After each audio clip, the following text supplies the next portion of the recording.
Welcome to the SOB Radio Show, where we have fun, interesting guests, and hot topics. Each week, we offer insights into music, fashion, health, fitness, and humor. Do you have the perfect guest for us to interview? I want to know. Drop me a line on our Facebook page at Spunky Old Broad 1 or reach out to me on our website at spunkyoldbroad.com. And now, back to the show. My guest today is Dr. Judy Sullivan Osterhaeg. She's an early childhood specialist with a degree in elementary education, focusing on K through 12, and she's taught preschool and kindergarten through college. She earned her doctorate degree in social justice and educational leadership for change. She's a manager at Santa Barbara City College, specializing in foster and adoption education, focusing on early trauma and special topics. She's a certified parent coach, a certified mediator, focusing on families. But this is, I think, the most important part of her entire career. She is an anti-child trafficking awareness advocate, and she's an instructor and creator of educational classes and online courses for parents, teachers, administrators, and the hospitality industry. Welcome, Dr. Judy. Welcome. Thank you for having me. You know, I was asked last March, almost a year ago, to be one of the speakers at a conference being held in San Diego on human trafficking. Mm-hmm. And I knew about it. Of course, I'm not living in a vacuum. I knew about it. I knew that Miami was also a hotbed for this. Didn't realize it was so big in San Diego. One of the speakers was supposed to be from the district attorney's office, but then, of course, we got canceled because of COVID. Right. And then they scheduled for this March, which I think will also be canceled because I'm not going out there until everything is settled since right. I'm compromised. But it is such an important area, and an area that I think many people are blind to. Maybe they don't want to be aware of it, or they're just not, socially cognizant of it. So let's talk about your life story. Where are you in terms of your early years? What were they like? I started with this, normal childhood. I was raised with a family of 12. So having that, I had a lot of experiences early on, communication, problem solving, etc. And so it was funny because in the early years, up to like 6th grade, my report card said things like, she'll never talk, she's socially inept, etc. Because I think my growing up with so many people in this chaos, I became an observer of habits and of conversations. And I think that was kind of the foundation of what led me into early childhood, mediation, coaching, is just that observation time. So that was kind of how that all started. And then I started going to school for early childhood and became a preschool teacher and a kindergarten teacher. And, I'm often asked, like, how did you go from preschool to pedophile? And so it was a journey. And so after early childhood, I got a degree in K through 12, and then I started teaching at the local college.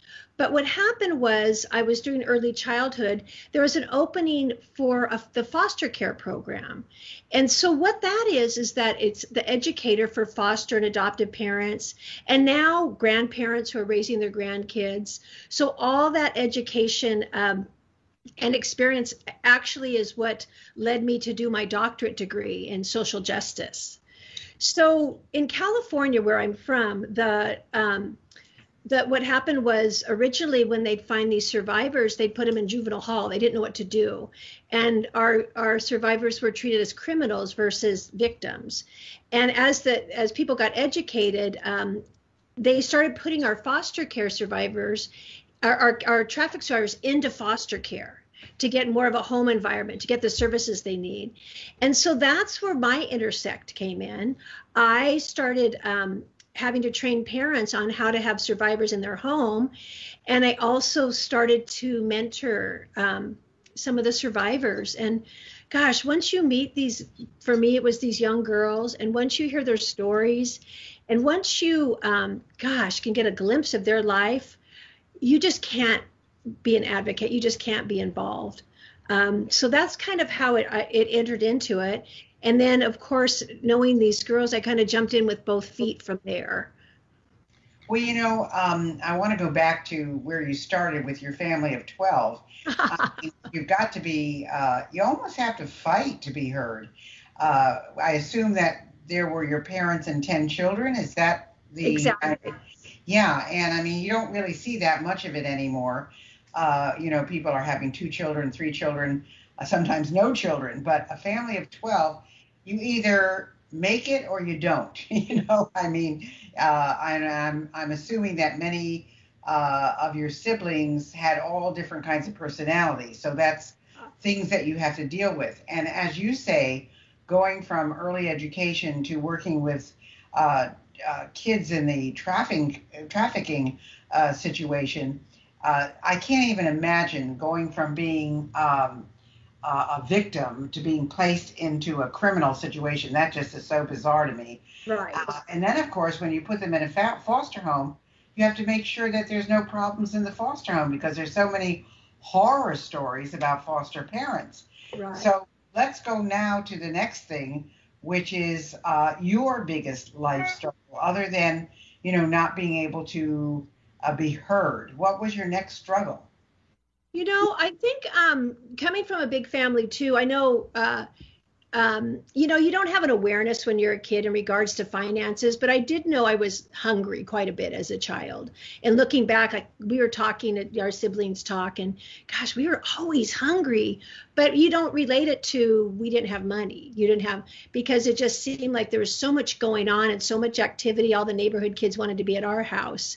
And so that, but as it led into, going off to college and everything, there wasn't, there wasn't that support. So we all worked really hard to put ourselves through college. And it's kind of ironic because out of all 10 of us kids, college was never pushed, but we all went to college. And so I thought that the odds of that are pretty high too.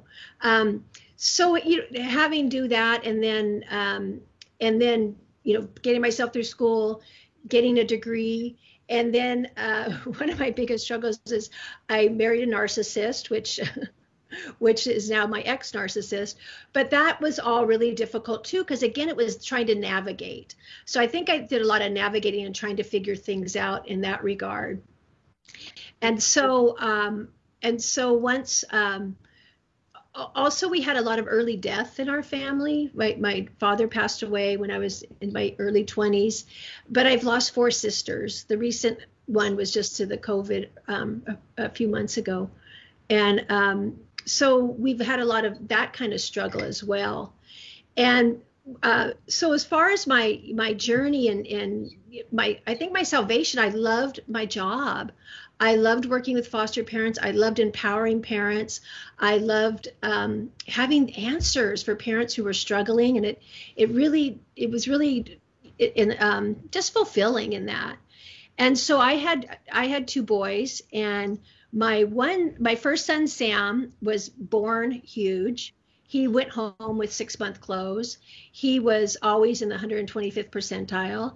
He was huge and he was strong. And that's when I realized you can have all the education and you can be a teacher and you can have all of that and still not know how to parent. And I was struggling. I was an early childhood specialist and I was struggling, and I would get phone calls and go, what should I do with my kid? And I was so ready to give parents answers before I was a parent. I honestly think I did my best parenting before I even had kids. So that was a struggle. And then I remember one day I was talking to someone and telling them, well, you need to do this and you need to do that. And here's this Sam coming out of nowhere with a stick and it's like poking me in the butt, and I'm trying to dodge this thing, and I'm running around and I'm sweating, and I realized I had to be honest with myself. I did not know what I was doing. I did not know how to parent. And so that was very humbling, and having that journey of I'm going to figure this out. So that was a lot of my focus was I'm going to figure this out, this parenting stuff. There's got to be a secret sauce to this. So that was kind of part of the struggle too, is kind of almost feeling like an imposter, because here I had all this education, but I didn't know how to parent. So that was really big too. And then, as we grew, I just really, I didn't do well in high school. I didn't do well in school, but I loved to learn. And that's when I decided I'm going to go back and get my doctorate degree. I don't know, out of nowhere, that was what I decided.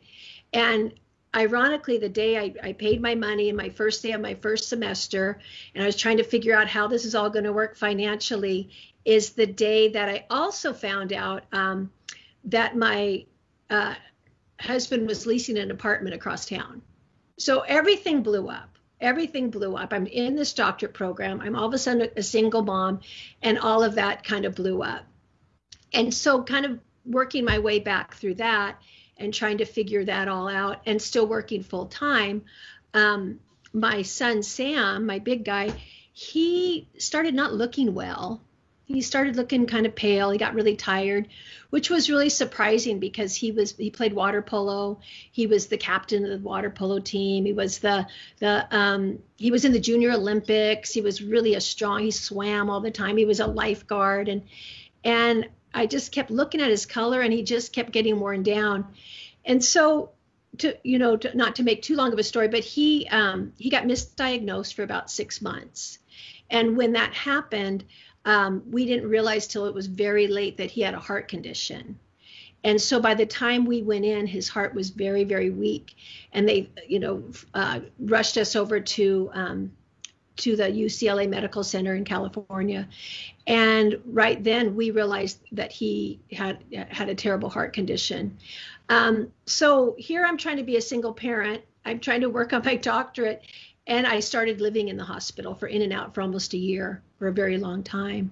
And so that, I think, became the really defining moment of having to dig deep and figure out, gosh, can I do this? This is really something. So, and then, I can continue on with Sam's story, but I also wanted to, not talk too much and too long. Well, let me stop you there, Judy. I think that we need to go over some of the points that you made. First of all, I read just yesterday, the definition of a narcissist, which was that these are very insecure, have very low self-esteem, do not have an ego, and you usually think of them as, I think I'm great, but in reality, they don't have any self-esteem. So it's kind of interesting to have just read that yesterday. Also, I think that, and I don't think enough women give themselves credit for this, when things get tough, I don't know who said this, when things get tough, I guess maybe it was Dr. Robert Schuller, when the things get tough, the tough get going. And I think women don't realize how tough they are when they are faced with all these circumstances. And, I'm a single mom now. My husband was cheating. My son is not healthy. I just enrolled in this doctoral program. I wasn't a good student. Why am I doing all of this? You step up to the plate and you say, I'm getting it done. And that's what you did. And I know you lost your son. Right. And I lost a son. He was 45 when he passed away. But I know what it's like, and it's not easy. And you said something else about, you didn't mention it here, but you told it to me, and that is that you had a tough road back, that you had was it you that had the 2 heart attacks? Yeah. And was in a coma? I mean, so tell us about that. Well, we found out that I had the same heart condition, and so did my younger son. He was 12 when his brother died. And so I ended up having 2 heart attacks. My son found me, and when the ambulance came, they couldn't really revive me for a long time. So I ended up in a coma for a very long time, actually 10 days. Is what I hear the different stories. And I was helicoptered to Cedar-Sinai, and and the thing was, I didn't have any memory, but because they couldn't revive me and I didn't get oxygen to my brain, they thought that I had lost my brain capacity. And so they were kind of wondering what to do with that. And does she want to be on life support? And I was getting flown to, and this is one of my experiences that was really monumental. And I don't know enough about it, but I can just share my experience. I was getting onto the they were putting me on the helicopter. I was in a coma still. And I remember just looking up and seeing the rotary things. And I looked over, and sitting there was my son, Sam, who we had just lost a few months before. And he looked beautiful.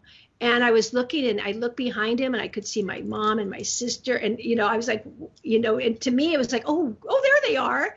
And he just started kind of doing this wave. And I remember trying to move towards him, but this is all coma memory. And then he just said, "No, Mom, not yet, Mom." And that was my only memory. So when I woke up, I was thinking, okay, I'm supposed to be here. But just a few months after that, I was still in a wheelchair trying to recoup from my heart attacks. My younger son's heart started to plummet. And so all of a sudden I was in a wheelchair taking him down to LA again, which is a several-hour drive. And so I couldn't take it. He became a Make-A-Wish kid, and Sam he died 7 weeks after his Make-A-Wish. I just couldn't do it. And so I was having post-traumatic stress. Every time I heard a car back up, the beep, beep, beep, that was the heart machine in my mind. And so they gave me sleeping medication, which drove me crazy. I was seriously. And so I somehow thought it was a great idea if I just had a drink that would make, had some wine or something that would calm it out. And so I was having sleeping pills, drinking, post-traumatic stress, and I fell apart. I just hit rock bottom. And so I knew I could not be the mom to Jesse that he needed. And I put myself into rehab. And so it was a rehab that had, that it was called Heroes. It was for people who were first responders at the Twin Towers, and, veterans. And so I was actually the only woman in the program, and it was hardcore counseling for post-traumatic stress. And so with that, and coupled with the rehabilitation for alcohol, I came out and really, really made a commitment to just kind of start kicking ass. Like, I took that "it's not over yet" seriously at that point. And I identify as an alcoholic. I go to AA. I work a great program. And I, at that point, thought, this is where I'm going to start kicking ass, and just really, really took hold of my life and started doing all those things that you mentioned. Most of them came to fruition after all of that happened.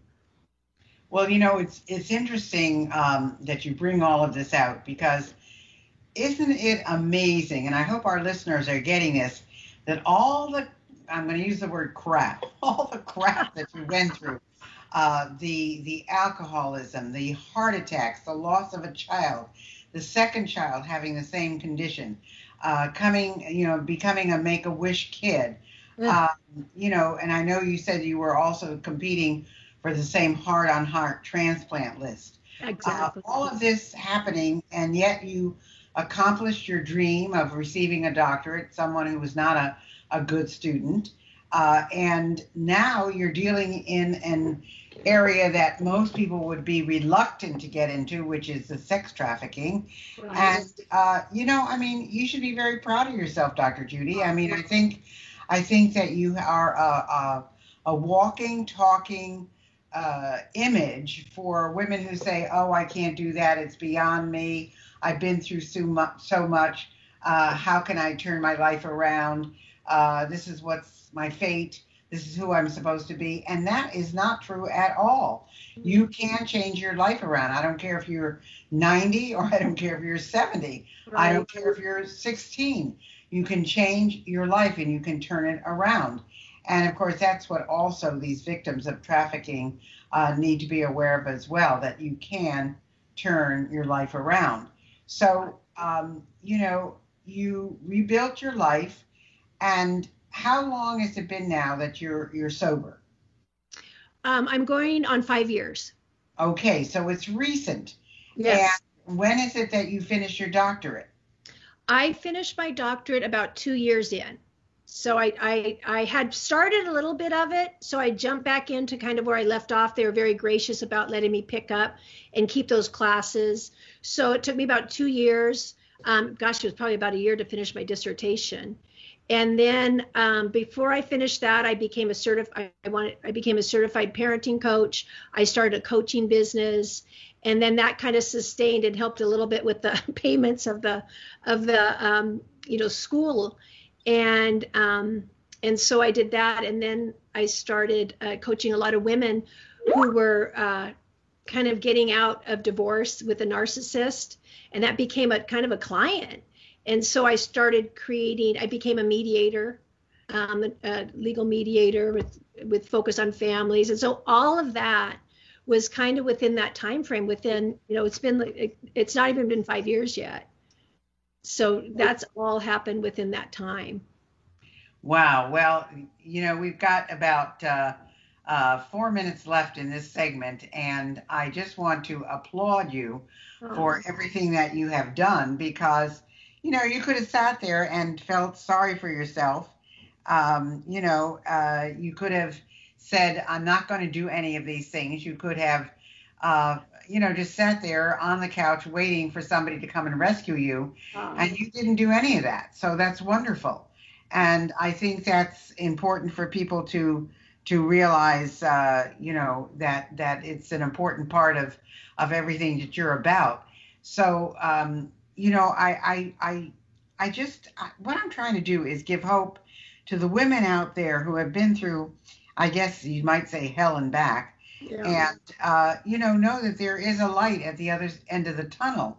And it's not an easy thing, but it's there if they, if they are want to do it. So, I applaud you, Judy. I think it's wonderful. So I want to compliment you on that. So what is the situation with your other son? He just turned 18. He was one of the 2020 COVID graduates in high school, and he's taking online classes. Ironically, his heart got much better when he stopped seeing his dad. It was very stress related. And wow. So he hasn't seen his dad going on 4 years. And they showed the graph at the hospital, and they showed to where his heart was plummeting. And the doctor said, what happened in this month? And then they just showed the steady climb. So we went from competing for a heart on the heart transplant list, which is a story in itself, to both being in the lower part of the healthy range for our age. So I'm so grateful. And he has his challenges. He doesn't have a lot of stamina sometimes, but I'm just so proud of him. He's just pretty incredible for losing his brother at 12 and going back to school and so I'm just really, really grateful to share that we're both in that, within that range and we're not even looking for a heart. Wow. Well, I think it's wonderful, and it just shows you how some people can be toxin to others, and you need to separate yourself from them as much as you can, and that you need to be able to look and say, this is not working. And it's a terrible thing when it's your parent, right? Because that's a difficult thing, and I can understand with you coaching parents and coaching people to understand. When you're coaching these parents, Dr. Judy, do they accept what you tell them, or do they fight what you tell them? On a whole, they're very excited to have the information. They're really, really thankful to have the strategies. They just had a gap in knowledge, and this just really helped.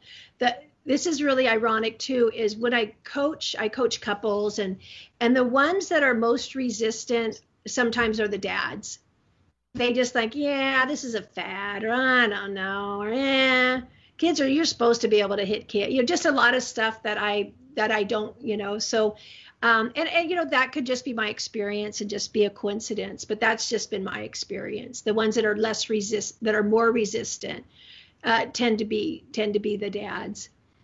That's interesting. And of course, I just think it's marvelous, everything that you've gone through, and then you've come out the other side, and you're being productive to people in your community, and you're helping so many people. I just think it's fabulous. So let's take a break here, folks. We're going to be back with Dr. Judy in a few minutes. Stay with us, because we're going to get into her other side of her life when we come back. Thanks for listening.